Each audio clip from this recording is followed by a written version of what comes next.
एक दूर दराज सल्तनत में एक शहजादा रहता था जिसका नाम शहजादा रुस्तम था। वो न सिर्फ अपनी बहादुरी के लिए मशहूर था बल्कि इसका दिल भी बहुत नर्म और हमदर्द था। एक दिन शहजादा रुस्तम अपने शाही काफिले के साथ शिकार पर गया।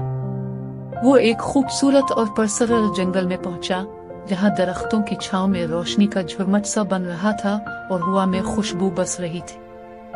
शहजादा रुस्तम जब शिकार के लिए आगे बढ़ा तो अचानक एक आवाज सुनाई दी। वो धीमा सा हंसती मसकती आवाज थी, जैसे कोई लड़की गाने के लिए आवाज दे रही हो। वो आवाज सुनकर रुका और उसकी नजर एक लड़की पर पड़ी जो दरख्तों के दरमियान खड़ी थी। लड़की का चेहरा चांद की रोशनी की तरह दमकता था और उसकी आंखों में एक जादू था। शहजादा रुस्तम करीब आया और बोला, तुम यहाँ क्या कर रही हो? ये जंगल तो बहुत खतरनाक है।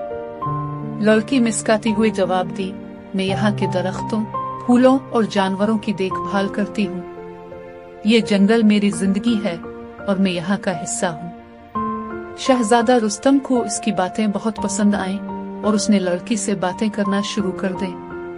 वो जानना चाहता था कि इस लड़की का क्या नाम है और वो यहाँ कब से रह रही है। लड़की ने बताया कि इसका नाम समन है और वो कई सालों से इस जंगल में रह रही है। दिन गुजरते गए और शहजादा रुस्तम और समन की दोस्ती बढ़ती गई। दोनों जंगल की खूबसूरती में गर्क हो गए। दरख्तों के नीचे चलते हुए बातें करते, दरिया के किनारे बैठकर दुनिया की बातों में खो जाते। शहजादा रुस्तम को समन की मासूमियत और सादगी ने दिल से मुतासिर किया। एक दिन जंगल में एक खौफनाक तूफान आया। दरख्तों की शाखें टूटने लगी और आसमान पर बादल गहरे हो गए। समन खौफ के आलम में शहजादा रुस्तम के पास दौड़ी और कहा, शहजादा, हमें फौरन इस तूफान से बचने के लिए कहीं पनाह लेनी होगी। शहजादा रुस्तम ने समन का हाथ पकड़ा और इसे एक गार की तरफ दौड़ा।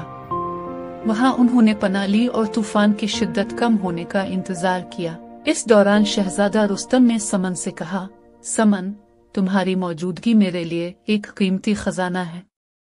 मैंने कभी नहीं सोचा था कि कोई इतनी मोहब्बत और सुकून दे सकता है। समन मुस्कुराई और जवाब दिया, शहजादा, ये जंगल और ये जमीन हम सब का है।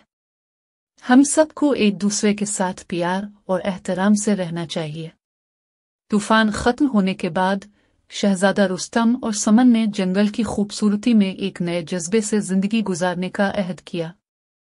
रुस्तम ने यह फैसला किया कि वो अब अपने वतन वापस जाकर समन को अपनी सल्तनत में ले आएगा ताकि वो दोनों हमेशा एक साथ रहें।